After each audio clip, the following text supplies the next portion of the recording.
सभी को राम राम। चलिए हम हमारी श्री राम कथा प्रारंभ करते हैं।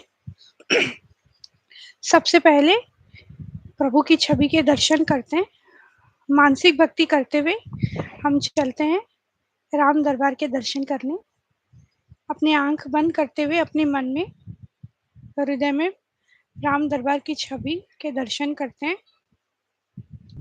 हमारे प्रभु श्री राम सिंहासन पर विराजे हुए हैं तथा माता सीता उनके साथ विराजी हुई है। लक्ष्मण जी, भरत जी और शत्रुघ्न जी हाथ जोड़े खड़े हैं और हमारे बजरंगबली प्रभु के श्री चरणों में बैठे हैं।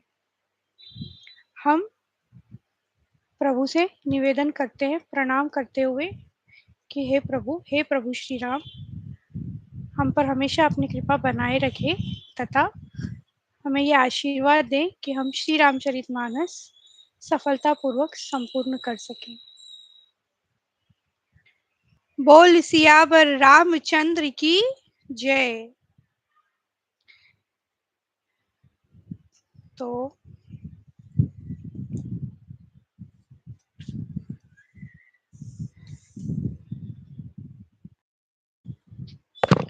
तो कल हमने देखा कि किस तरह से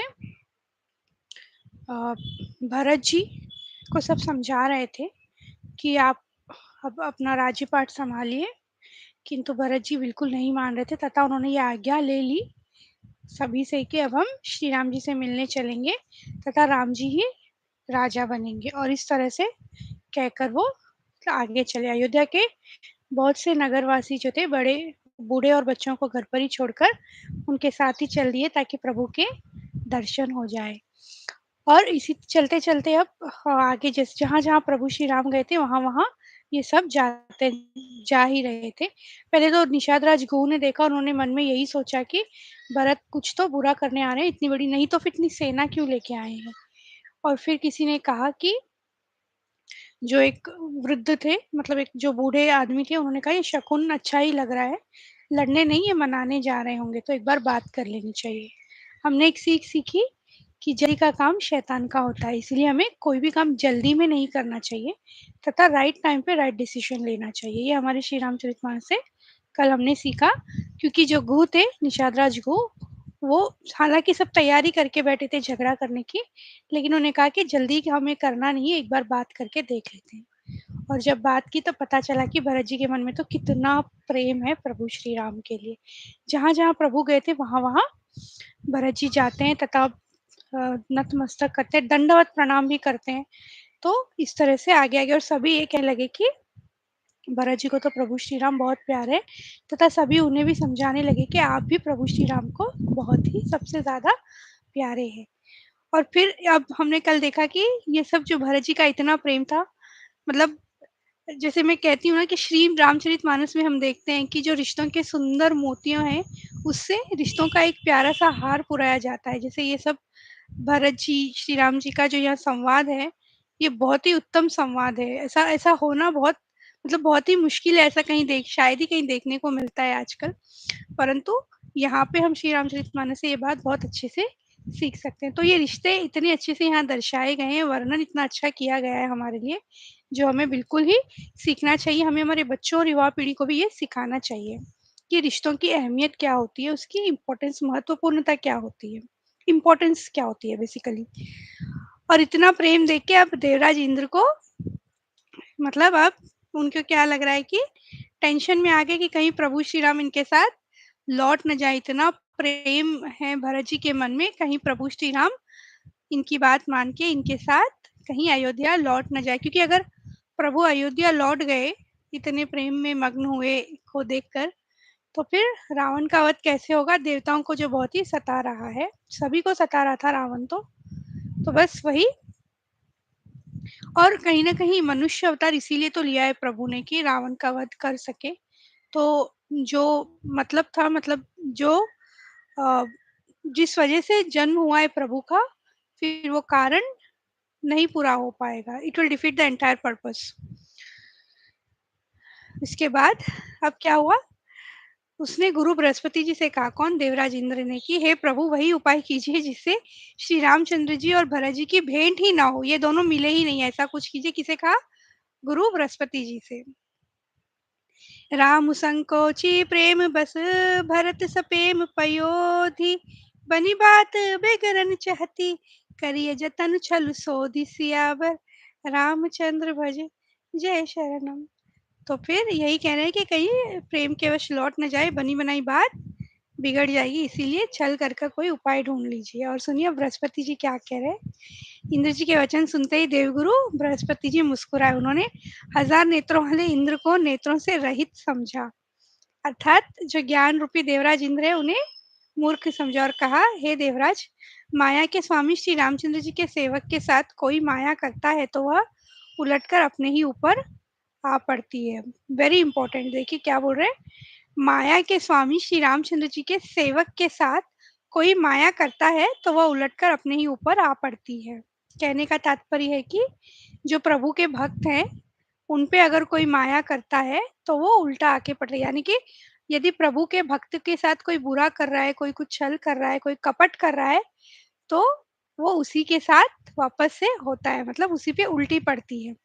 तो जो भक्त प्रभु श्री राम के श्री रामचरितमानस पढ़ते हैं, रामायण पढ़ते हैं, तो हमेशा ये याद रखिएगा, प्रभु के भक्तों को का कोई कभी कुछ नहीं बिगाड़ सकता।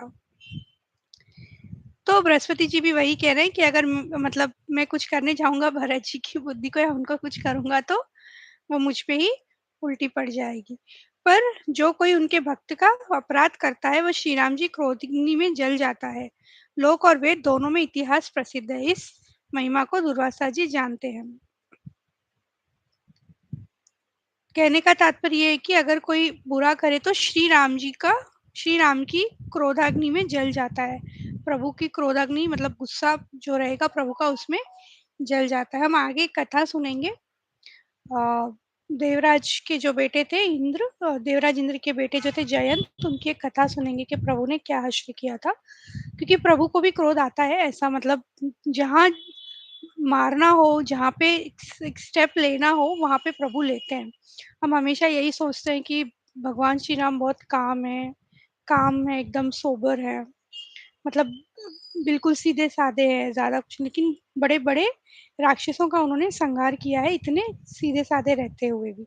तो बिल्कुल अगर कोई बुरा करते हैं उनके भक्तों का तो क्रोधाग्नि में जल जाते हैं। कई जगह नहीं मिलती है, जो प्रभु श्री राम के भक्तों को सताएगा अगर, तो जो जिसने अपराध किया है उसे जगत में कहीं भी जगह नहीं मिलती है, कोई उसे नहीं रखता है। अंत में प्रभु श्री राम ही उसे बचा सकते हैं, जो वो करेंगे नहीं क्योंकि भक्तों का बुरा कर दिया है। यद्यपि वे सम हैं, उनमें न राग है न रोष है, और वे न किसी का पाप पुण्य और गुण दोषी ग्रहण करते हैं। उन्होंने विश्व में कर्म को ही प्रदान कर रखा है, जो जैसा करता है वह वैसा ही फल पाता है। कर्म प्रधान विश्व करी राखा, जो जस करई सो तस फल चाखा। राम सिया राम जय जय राम। प्रभु कहते हैं और कुछ नहीं, सिर्फ कर्म का फल है, जिसे जो सभी को भुगतना ही है, जो यहाँ आए उन्हें भुगतना ही है। तो इसलिए अच्छे कर्म करें और अच्छा फल पाए, सिंपल। तो भगवान का रूल तो बहुत ही सिंपल है कि जो करोगे वही भोगोगे, अच्छा करोगे अच्छा भोगोगे, बुरा करोगे बुरा भोगोगे। तो वही कह रहे हैं कि प्रभु के लिए तो कर्म ही प्रधान है, मतलब सबसे बढ़कर है। श्री राम जी सदा अपने सेवकों की रुचि रखते आए हैं, वेद पुराण साधु और देवता इसके साक्षी हैं। प्रभु अपने भक्तों की ये रुचि रखते हुए, मतलब इंटरेस्ट हमेशा रखते हैं अपने भक्तों में, क्या चल रहा है क्या नहीं चल रहा है, हमेशा देखते हैं। इतना सब ये सब बृहस्पति देव इंद्र जी को, देवता इंद्र को समझा रहे हैं। ये सब सुन के देवराज इंद्र के मन में बड़ा ही आनंद हुआ। इस प्रकार अब भरत जी मार्ग में चले जा रहे हैं। भरत जी जब भी राम कहकर लंबी सांस लेते हैं तभी मानो चारों ओर प्रेम उमड़ पड़ता है।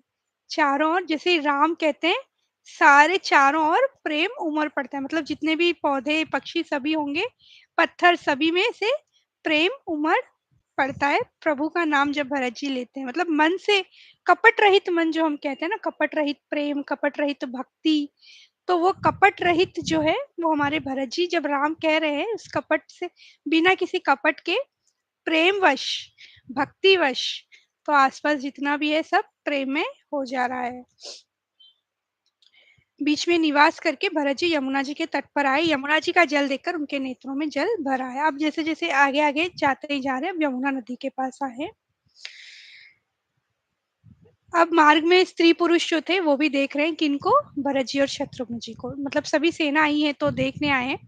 गांव की स्त्रियां एक दूसरे से प्रेम पूर्वक कहती है, हे सखी ये राम लक्ष्मण है कि नहीं, हे सखी इनकी अवस्था, शरीर और रंग रूप तो वही है, शील स्नेह उन्हीं के सदृश और चाल भी उन्हीं के समान है, परंतु इनका न वह वेश है, न ही सीता जी संग है।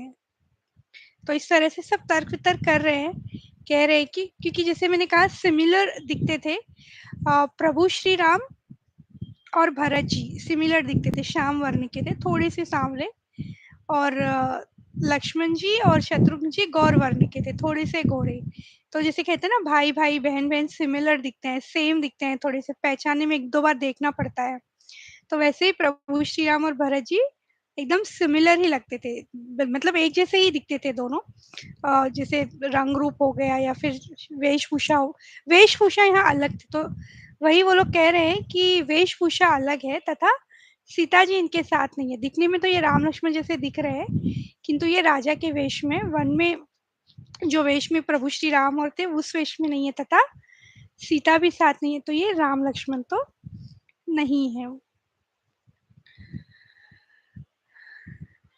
ये भरत जी पिता के दिए हुए राज्य को त्याग कर पैदल चलते और फलाहार खाते करते हुए श्री राम, राज्यपाट जो पिता ने इन्हें दिया है वो सब छोड़ के पैदल चल रहे प्रभु श्री राम का नाम लेते हुए, तथा उन्हें मनाने के लिए। तो इस तरह से सभी डिस्कशन वहाँ पे चल रहा है, बातचीत चल रही है स्त्री पुरुषों में, कि ये लोग दिखने में तो राम लक्ष्मण जैसे ही है। अब सबको मंगल सूचक शकुन हो रहे हैं, सुख देने वाले, मतलब पुरुषों के दाहिने और स्त्रियों के बाएं नेत्र भुजाएं फड़क रही है। कभी कभी हम बोलते हैं ना कि लेफ्ट, जेंट्स की राइट आंख और लेडीज की लेफ्ट आंख जब भड़कती है तो it's something good is going to happen, कुछ अच्छा होने वाला है, शगुन की बात कहते हैं उसे। तो वही यहाँ पे सबके साथ हो रहा है। क्यों हो रहा है? क्योंकि अब प्रभु के पास जल्द से जल्द पहुंचने वाले हैं। उधर श्री रामचंद्र जी रात शेष रहते ही जागे। रात को सीता जी ने ऐसा स्वप्न देखा जिसे वे श्री राम जी को सुनाने लगी। मानो समाज सहित भरत जी यहाँ आए हैं, प्रभु के वियोग में अग्नि से उनका शरीर संतप्त है। क्या स्वप्न आया सीता जी को? मतलब अभी भरत जी और आ रहे हैं मिलने के लिए, यहाँ उनको शुभ शगुन हो रहे हैं, और यहाँ पे सीता माता को ये स्वप्न आया है कि भरत जी आए हैं तथा वो वियोग की अग्नि में जल रहे हैं, अपना शरीर संतप्त कर रहे हैं। बस ये प्रभु को सुना ही रही है। इतने में अब प्रभु बैठे ही थे, देवताओं का पूजन करके, गुरुओं की वंदना, मुनियों की वंदना करके। आकाश में धूल छा रही है, बहुत से पक्षी और पशु व्याकुल होकर भागे हुए प्रभु के आश्रम को आ रहे हैं। तुलसीदास जी कहते हैं कि प्रभु श्री रामचंद्र जी यह देखकर उठे और सोचने लगी कि क्या कारण होगा। वे चित्त में आश्चर्य युक्त हो गए। उसी समय कोल भीलों ने आकर सब समाचार कहा। प्रभु बैठे थे और ये सब जैसे इतनी पब्लिक आ रही, इतने लोग आ रहे हैं, तो धूल तो उड़ेंगी ही। जब उड़ रही थी तो फिर प्रभु सोच में ही थे। इतने में सबने बता दिया कि ऐसी ऐसी बात है, भरत जी और आए हैं। जैसे ही प्रभु ने ये सुना, प्रभु के मन में बहुत ही आनंद छा गया, बड़े ही आनंद हो गए, वो आनंदित हुए, तथा सोच के वश हो गए कि भरत के आने का क्या कारण होगा। आप सोच भी रहे हैं कि कारण क्या है, क्यों आ रहे हैं। लक्ष्मण जी ने देखा कि प्रभु के हृदय में चिंता है, तो वे समय के अनुसार अपना नीतियुक्त विचार कहने लगे। क्योंकि थोड़ा सा भगवान सोच में पड़े हुए हैं प्रभु श्री राम, कि भरत आया है तो कारण क्या होगा, और लक्ष्मण जी अपनी तरह से अपनी नीति युक्त बात कह रहे हैं। सुनिए। वे भरत भी आज श्री राम जी आपका पद सिंहासन या अधिकार पाकर धर्म की मर्यादा को मिटाकर चले हैं। कुटिल खोटे भाई भरत कुसुमे देखकर और यह जानकर कि आप वनवास में हैं, अकेले हैं, अपने मन में बुरा विचार करके समाज जोड़कर राज्य को निष्कंटक करने के लिए यहाँ आए हैं। करोड़ों प्रकार की कुटिलाएँ सोचकर सेना बटोर कर दोनों भाई यहाँ पे आए हैं। तो और लक्ष्मण जी जैसे होती है ना कुछ पॉलिटिशियंस की बातें होती हैं, तो इस तरह से लक्ष्मण जी अपनी नीतियुक्त बात कह रहे हैं कि आपको जो मतलब अब राजा तो बन ही गए हैं, आपका सिंहासन तो ले ही लिया है और अब क्या कर रहे हैं कि वनवास में आप अकेले हैं जानकर पूरा ही पूरा मतलब निष्कंटक ही कर देना चाह रहे हैं राज्य से और पता नहीं क्या-क्या चढ़ा के लोगों को यहाँ पे लेके आए हैं हमारे पास। इस तरह से लक्ष्मण जी कह रहे हैं, दोनों भाई। हालाँकि शत्रुघ्न इनके सगे भाई हैं लक्ष्मण जी के और हैं, फिर भरत जी है, फिर लक्ष्मण जी है, फिर शत्रुघ्न जी है। कह रहे हैं भरत हाँ, इसीलिए कह रहे हैं कि भाई भरत वे भरत भी आज यहाँ पे आए हैं और कह रहे हैं हे नाथ मेरा कहना अनुचित न मानिएगा, भरत ने हमें कम नहीं पचारा है, मतलब ऑलरेडी बहुत छेड़छाड़ कर दी है। आखिर कहाँ तक सहा जाए और मन मारे रह जाए जब स्वामी हमारे साथ है और धनुष हमारे हाथ में है। तो कह रहे हैं कब तक हमें रुकना है, ऑलरेडी बहुत कर लिया है, अब हमें रुकना नहीं चाहिए। आज मैं श्री राम का सेवक होने का यश हूँ, यानी कि आपका सेवक होने का यश हूँ और भरत को संग्राम में शिक्षा दूँ। आपके निरादर का फल पाकर दोनों भाई रणशैया पर सोए, मतलब भरत इतना इस झगड़ा और ये भरत शत्रुघ्न रणशैया पर रणशैया पर सोए, तो मतलब झगड़ा इतना होना चाहिए कह रहे हैं। सारा जगत भय में डूब गया। तब लक्ष्मण जी अपार बाहुबल की प्रशंसा करती हुई आकाशवाणी हुई, हे तात तुम्हारे प्रताप और प्रभाव को कौन कह सकता है और कौन जान सकता है, परंतु कोई भी काम हो उसे अनुचित उचित खूब समझ कर किया जाए तो सबको ही अच्छा कहते हैं। वेद और विद्वान कहते हैं कि जो बिना विचारे जल्दी में किसी काम को करके पीछे पछताते हैं वे बुद्धिमान नहीं है। आकाशवाणी हुई क्योंकि लक्ष्मण जी अब लड़ने की तैयारी में ही थे, तो ये आकाशवाणी हुई कि कोई भी काम सोच समझ के करना चाहिए, जल्दी में हमें कभी नहीं करना चाहिए। वही जैसे हमने देखा कि हमें गड़बड़ बिल्कुल नहीं करनी है, कोई भी डिसीजन लेना है प्रॉज एंड कॉन्स, जैसे कभी भी हम लोग जैसे बाहर कोई जॉब में होते हैं, बिजनेस में होते हैं या घर पे भी अगर हम लेडीज कुछ कर रहे होते हैं तो हम लोग नाप तोल के बात करते हैं ना कि क्या करना है क्या नहीं करना है, अगर ये करेंगे तो क्या इसके फायदे हैं क्या नुकसान है, हर चीज हम सोचते हैं। तो जैसे एग्जाम्पल अगर मैं बोलूँ तो ऑफिस में अगर हम कोई किसी को कुछ सजेस्ट कर रहे हैं कि भाई आप ये कर लीजिए, आप ऐसा कर लीजिए अकाउंटिंग में, तो हम उन्हें एक्सप्लेन करेंगे कि ये बेटर है, ये करेंगे तो आप ये फायदा होगा, ये करेंगे तो आप ये नुकसान होगा। घर में अगर हम कोई मेहमान आए कुछ बनाना है तो हम टाइम भी देखेंगे कि भाई अगर हम तो चाह रहे हैं कि हम गुलाब जामुन बनाएं, लेकिन फायदे ये है कि आइटम तो अच्छा है लेकिन टाइम इतना नहीं है, तो ये उसका नुकसान है, यदि टाइम पे नहीं बना तो फिर मुश्किल हो जाएगी।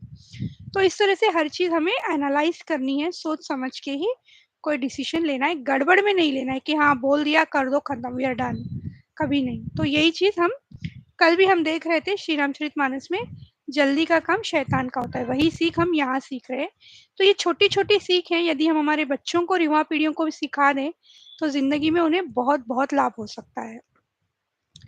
और फिर लक्ष्मण जी सकुचा गए। श्री रामचंद्र जी और सीता जी ने उनका आदर के साथ सम्मान किया है। हे तात, तुमने बड़ी सुंदर नीति कही है भाई, राजी का मत सबसे कठिन मत है। वो लोग कहने लगे कि राजी का मत तो सबसे कठिन मत है, मतलब इतना आसानी से नहीं छूटता राजी, कुर्सी इतनी आसानी से नहीं छूटती। भरत जी के गुण शील और स्वभाव को कहते कहते श्री रघुनाथ जी प्रेम समुद्र में मग्न हो गए। अब प्रभु सब बातें प्रभु भी कह रहे हैं भरत जी के बारे में, कहते कहते वो भी प्रेम मग्न हो गए, क्योंकि परस्पर प्रेम तो बहुत है ना इन लोगों में। फिर सबको नदी के समीप ठहराकर तथा माता गुरु, अब भरत जी और शत्रुघ्न जी आ रहे हैं मिलने के लिए, सभी को नदी के समीप ठहराकर तथा माता गुरु और मंत्री की आज्ञा मांगकर निषाद राज और शत्रुघ्न को साथ लेकर भरत जी वहां को चले जहाँ श्री सीता जी और श्री रघुनाथ जी थे। अब आ गए, ऑलमोस्ट मिलने ही वाले हैं, तो सिर्फ तीनों ही लोग जा रहे हैं, सबको वहां पे थोड़ा सा ठहराया है और फिर आगे निकलने वाले हैं। अब तब केवट दौड़कर ऊंचे चढ़ाया और भुजा उठाकर भरत जी से कहने लगा, हे नाथ, ये जो पाकर जामुन आम और तमाल के विशाल वृक्ष दिखाई देते हैं, जिन सृष्टि वृक्ष के बीच में एक सुंदर विशाल बड़ा वृक्ष सुशोभित है, ऋतु देने वाला है, मानो ब्रह्मा जी ने परम शोभा एकत्र करके बनाया और जहाँ श्री राम की पर्णकुटी छाई है। तो वहां से बता रहे हैं सब दूर से, मतलब ऐसा तो नहीं ना कि हमारे जैसा नहीं है, एक रूम से दूसरे रूम में चले गए या एक रोड से दूसरे रोड पे, थोड़ा लंबा है। तो बता रहे हैं कि देखिए ये सब सुंदर जगह है और वहां पे प्रभु श्री राम की पर्णकुटी बनी हुई है। श्री रामचंद्र जी के चरण चिन्ह देखकर दोनों भाई ऐसे हर्षित होते हैं मानो दरिद्र पारस पा गया। वहां की रज को मस्तक पर रखकर हृदय में और नेत्रों में लगाते हैं और श्री रघुनाथ जी के मिलने का समान सुख पाते हैं। देखिए दोनों भाई जहाँ जहाँ फुटप्रिंट्स मिल रहे हैं, चरण चिन्ह मिल रहे हैं, बिल्कुल हाथ लगा रहे हैं, हाथ जोड़ रहे हैं, उस मिट्टी को सिर पे लगा रहे हैं और बहुत ही खुश हो रहे हैं। इनका प्रेम देखकर तो पशु पक्षी और जड़ जीव प्रेम में मग्न हो गए। प्रेम के विशेष वश होने से सखा निषाद राज भी रास्ता भूल गया, वो रास्ता ही भूल गए। तब देवता सुंदर रास्ता बतलाकर फूल बरसाने लगे, क्योंकि इतने प्रेम मग्न हो गए हैं ये भाई यहाँ पे, भरत जी शत्रुघ्न, स्पेशली भरत जी जो राजा बन, मतलब राज्य उनके हाथ में सब छोड़ छाड़ के आए और इतना प्रेम, तो आसपास जितने भी है वो सब प्रेम में मग्न हो गए। निषाद राज तो रास्ता ही भूल गए कि कौन से रास्ते जाना है। तब देवताओं ने फूल बरसाकर रास्ता बतलाया।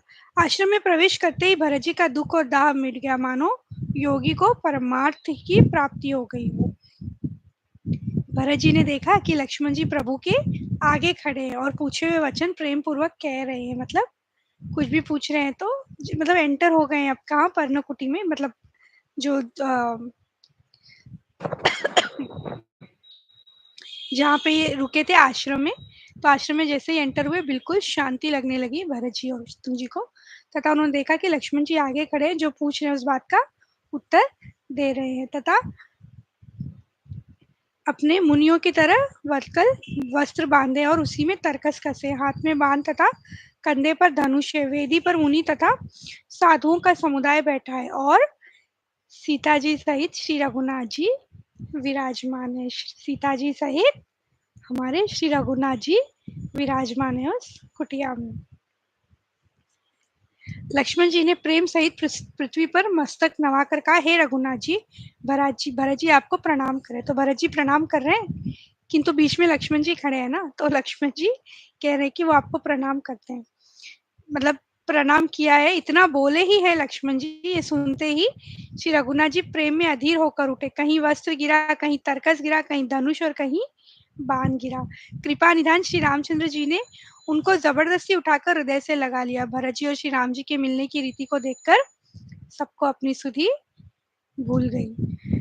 बर बस लिए उठाई उर लाए कृपा निधान, भरत राम के मिलन लखी बिसरे सब ही अपान, सियावर रामचंद्र भज जय शरणम। तो इतना प्रेम है कि जैसे ही लक्ष्मण जी ने कहा प्रभु का, सब जिधर का उधर छूट गया और उठ के भरत जी को अपने, कितना अच्छा संवाद है। अब देखिए आगे शत्रुघ्न जी भी थे, तो शत्रुघ्न जी को भी, शत्रुघ्न जी प्रणाम किया प्रभु ने, उन्हें भी गले लगाया, तथा लक्ष्मण जी ने भी फिर उन्हें गले लगाया। तब तथा केवट और निषाद राज जो भी थे सब उन्हीं से मिलने लगे। सभी को हृदय से लगाया। छोटे भाई शत्रुघ्न सहित भरत जी प्रेम में उमंग होकर सीता जी के चरण कमलों की रज सिर पर धारण कर कर बार बार प्रणाम करने लगे। कितना कितना खुशी देने वाला संवाद है, हर्षित मन हर्षित हो जाए। इतने दिनों से वेट कर रहे थे, बिल्कुल चरण लगते ही जा रहे हैं दोनों के, मतलब भैया भाभी हैं इनके, भरत जी और शत्रुघ्न जी, जो हमारे प्रभु श्री राम और सीता माता के, और चरण लगाते पाँव पड़ते जा रहे हैं, फिर जो धूल है वो लगाते ही जा रहे हैं और बहुत बहुत ही मन में हर्षित है।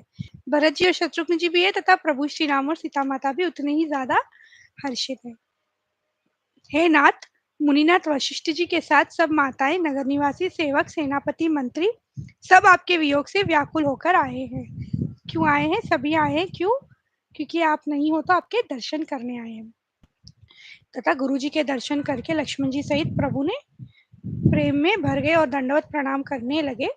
और फिर सभी से उन्होंने, सभी से मिले वो, दया की खान सुजान भगवान श्री राम जी ने सब लोगों को दुखी मिलने के लिए व्याकुल जाना। तब जो जिस भाव से मिलने के अभिलाषी था, उस उसका उस उसका उस उसका उस प्रकार का रुख रखते हुए उसकी रुचि के अनुसार उन्होंने लक्ष्मण जी सहित पल भर में सब किसी से मिलकर उनके दुख और कठिन संताप को दूर कर दिया।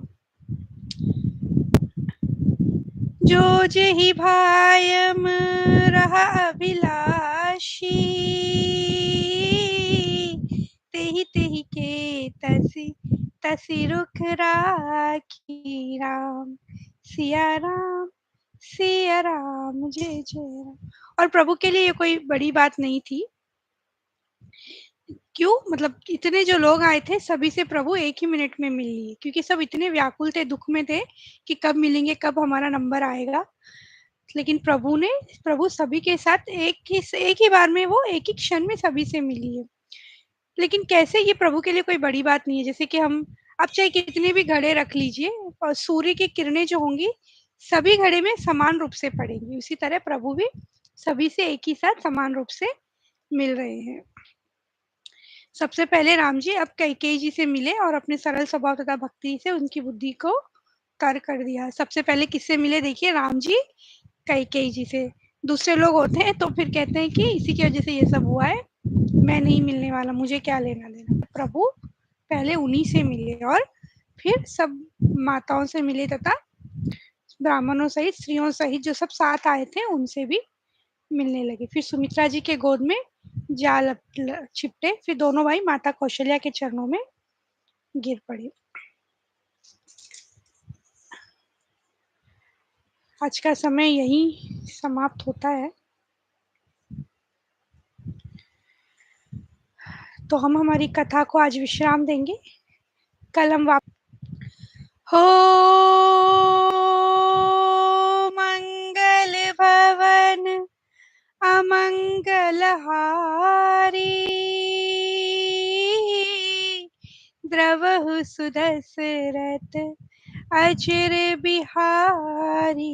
राम सिया राम जय जय राम। राम सिया राम जय जय राम। बोल सियावर रामचंद्र की जय, पवन सुत हनुमान की जय, बोलो भाई सब संतन की जय।